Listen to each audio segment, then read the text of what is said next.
Really quick, everybody, this entire video is going to be timestamped, so if you don't want to watch the whole thing, just jump straight into a different fight, please check the pinned comment or check the little red bar right down below you. Again, this entire video will be timestamped, and I'd appreciate you guys watching whatever part that you'd like to, and if you're sticking around, guys, hello, everybody, and welcome back to another video. If you are new here, my name is Kyle. I am your guy with too many YouTube channels, and today, welcome back to our full card breakdown for the UFC card this weekend. Let's get right into it. Starting up with the first fight, Tatsuro Taira versus Jesus Aguilar. Now, take a look at these odds first thing. Okay, if you're betting, this is not a good bet to make. He's a minus 1,000 favorite. You don't see that too often, and it seems like, I don't know if it should be 1,000, but I would say like maybe 5 to 1 would be better, because definitely I'm going with Taira here to win this fight, because he really does seem like he is going to be one of the next big contenders to come out of Japan. There's a lot of hype on him, but the problem is, you can't just completely count out Aguilar, because look, he's 8-1, last 5 wins, looked fantastic. It's just like, the odds are really going with the hype right now, and how many times have we seen a hype train derailed? With that being said, though, I'm definitely going with Taira. I feel like he'll be able to take him down and submit him fairly easily. It's just, I don't know, man. I don't know if I would be too shocked if there was a big upset here. Regardless, this is not a good fight to bet on. This is obviously not a good fight to bet on unless you really want that dog money, but even if you're betting on dog money, I wouldn't say to go with Aguilar for this fight, because Taira really seems like the next big thing. I think he's going to get the submission. I think he's going to move on. He's going to look fantastic from here. Moving on to the next fight, Jeong Yeong Park versus Denis Tiuliulin. And I apologize, guys. There's going to be a lot of fights I'm mispronouncing their names today, but however, I do know the fighter, Denis.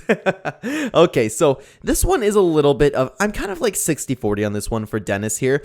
I think that he has better knockout power. However, he is way more inconsistent. Well, I guess like the records are kind of similar, you know what I mean? They have the same amount of losses pretty much.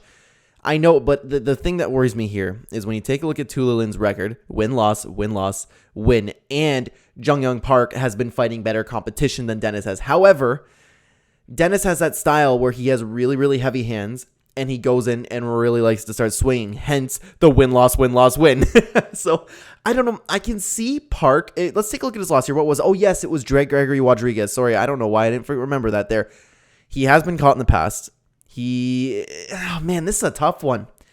I can see a scenario where Denis just catches him. He just swings in coming a little bit wild, and then Park's in there trying to be a little bit more calculated, but isn't able to, and then Tiuliulin ends up catching him and knocking him out pretty clean. However, again, that fight is very inconsistent. This is not, I'll tell you right now, guys, this is not a good card that you want to bet on. There's a lot of risky going into this. I'm going to go Tiuliulin, 60-40, maybe 65%. That's where I'm at with it. I'm not too sure about this one. Moving on to the next fight, and man, guys, this is just not going to make me look good for my picks here, because you know what? I'm not even going to bother making a pick for this one. I don't think either fighter here, Jeon Kim versus Mandy Bohm, I don't think either of them are good fighters. Take a look at this. 9-6 speaks for itself. However, you know what? I'll give her the benefit of the doubt. She had a win against Nadia Kassem, excuse me. Look at the rest of her competition. It's okay. It's okay competition. Still, 4 straight losses in a row. You know what I mean? I do not like that at all. Mandy Bohm comes in the UFC, looks like absolute trash. I don't like this fight for either girl. I don't think either of them are particularly good. I'm definitely not going to be betting on this one. If I had to pick, I'm going to go with the 9-6 in Jeon Kim. At least she put up like a little bit of resistance in the competition that she's fought so far. But I'm not even going to bother. Like, I'm a big better on UFC, man. This card is really tough to bet on. I'm going to go with Kim. But anything can happen with this fight. I don't like either fighter for this. Moving on to the next fight, Hung Sung Park versus Sung Guk Choi. Okay, guys, this is a really good matchup, actually. This is a very good matchup. Take a look at the records. Great wins so far. I will say Choi has had a little bit of problems with some Muay Thai fights in his past. However, I like Park as a Muay Thai fighter. I feel like he will, again, this is a little bit more of a closer fight, but I think Park is going to be able to catch him and just outwork him. Plus, he has the size. Take a look at the difference in frames, guys. When these fights start to get a little bit closer for me, I take a look at how they're built, their body. I kind of like the way Park is built, and I think that he's going to use his Muay Thai enough. Plus, he has pretty all-round. He's a freestyle fighter, you know what I mean? I feel like he's just going to outwork him, possibly find that little bit of a shot to knock him out. I'm going to go with Park on this one. I like his chances right here. Moving on to the next fight, I'm excited to see this. Rinya Nakamura versus Toshiomi Kazama. Okay, so hybrid, I really like him. I'm really hyped on this guy, and I think long story short, I think he's going to find a nice clean shot. The odds suggest the same for me. He's been very active. Kazama, not so much. Also has a little bit of a stump here. Got KO'd by a flying knee. I really like the power in Nakamura here. I think he's better everywhere. Kazama could take him down, but still, I don't think that he will end up doing it. I think Nakamura will be able to stuff the takedowns. He's going to find the perfect shot. He's going to get a knockout. I like the odds here. Again, it's not enough for me to really bet. Unless you really want to bet by knockout, I think he actually, you know what? That wouldn't be a bad bet to bet on him by knockout. I really like this. I'm very interested to see Nakamura moving into the bantamweight division and see how he stacks up against those guys, because that division is so steep. But I think he'll be able to really pass the test here in Kazama, and then I think this fight's not going to be really that close. He might get a try to take down. Maybe he'll hit the floor. But even if, he's just so strong and so much bigger, I think he'll be able to just get up, no problem. I'm going with Rinya Nakamura here to win this fight. I like hybrid. He has really good chances to win this. Moving on to another fight I am very excited for. Zha Yi versus Jeong Yeong Lee. Okay, guys, the Korean Tiger. People have been hyped on this guy, and I gotta say, I'm right on the hype train with him. This guy has been, and looks like an absolute monster. So far, he has looked pretty much unstoppable. I will admit, I haven't seen the fight that he lost, but the things that I have seen, he's looked unstoppable. He's finishing guys in like 1 round, or even like sometimes, I want to say it's like less than a minute, some of them. Regardless, the guy has looked like an unstoppable force. Zha Yi's a great fighter, okay? I really like his chances. He's had a little bit of hiccup, a little bit of a loss in his last fight, but I'm okay with that. He still looked good. I just don't think he's going to be enough. I think the Korean Tiger is going to be one of the next big things to come in. I'm very excited to see him in the featherweight division here. A lot of people are hyped on him. So am I. I like the odds here. Honestly, I think the odds should be a little bit more. So I'm going to bet on this one, but the value isn't there. You know what I mean? I think he's going to walk through him, the Korean Tiger. I think he's going to be better absolutely everywhere on the fight, and I'm very excited to see him move on. I'm really hyped for this one. I'm going with Jeong Yeong Lee to win this fight. The only question is I have no idea how he's going to win this fight. I'm really excited to see it, guys. I'm really hyped on this fight, so look out for this one. And guys, for this next fight, I'm back right with this card not helping you at all. Guys, I swear to God, I usually have a really good pick for these fights, but there's just, this card's so difficult to bet on. Anshul Jubli versus Jeka Saragih, okay? The odds tell the story. Near even odds. I think that this fight could go anywhere. I think these guys are incredibly even matched. This one's 50-50 for me. I can't even tell you who's gonna win. They're both good everywhere, and it's just so even that I feel like no matter where they clash, this could be just easy 29-28, just one way, and it's gonna be one of those fights that end and we don't even know who won. I think it's a very even matchup. I can't make a pick here. I'd love to know what you guys think in the comments down below. I apologize for this card. I'm not giving like really solid predictions for you guys. Moving on to the next fight, Yusaku Kinoshita versus Adam Fugitt. Okay, guys, I'm actually going with the underdog for this one. I like Fugitt's chances for this one. I really do. Now, yeah, I will note, if you're taking a look at the odds here, Kinoshita, his loss is from a DQ, I believe. Yeah, grabbing the cage. I remember that. Okay, so that's his only loss, right? He's other than that, he's pretty much undefeated. Has that John Jones effect. Now, you know what? I have a very specific prediction for this one. Fugitt likes to come in there, likes to just throw himself in the fire, and you know what? Start swinging. And it's just he's such a fun fighter.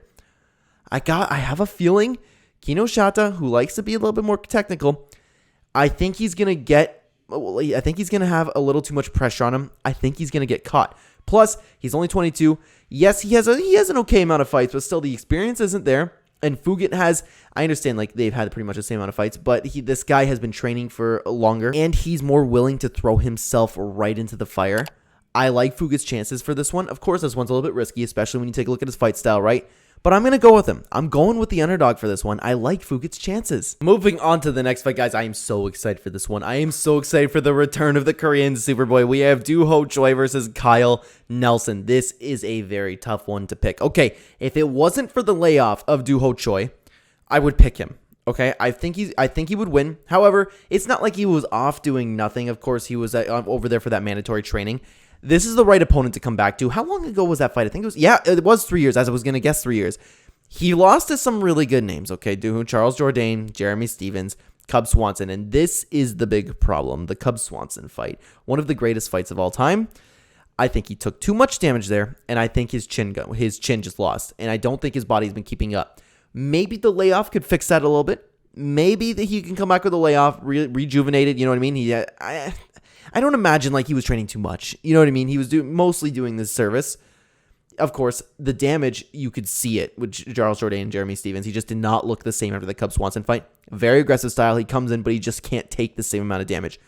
Will the layoff change that? I don't know. There's big question marks on this fight. I don't know if he's going to be the same fighter, if he's going to come back better, or I'm a big believer in ring rust. if he's going to be able to like just go in there and do his thing. He's fighting in hometown, lots of nerves. There's too many question marks for me on Do-Ho Choi. I'm going to pick Kyle Nelson for those reasons. I think Do-Ho Choi is the better fighter. I just don't trust it. And again, like I said, too many question marks.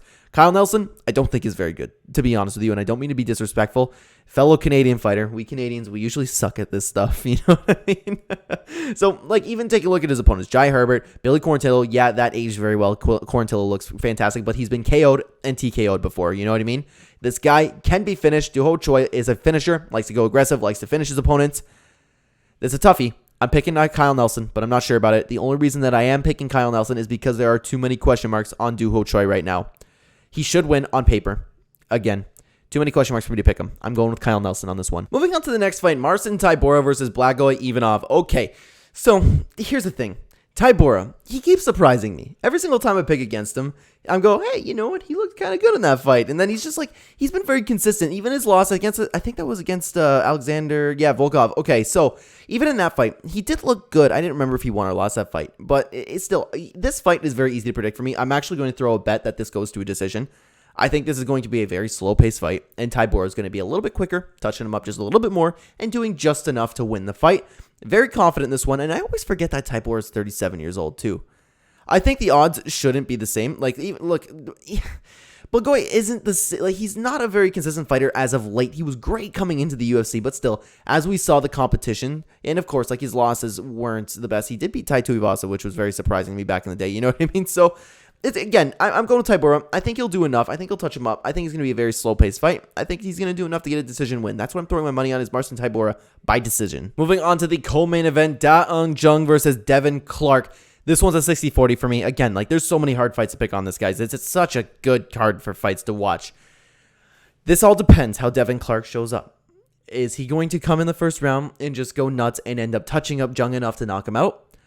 I want to say yes. But as the rounds go on, as you get in round 2 and 3, Jung is going to obviously take over because we've seen Clark fade before. Take a look at his record. Very inconsistent.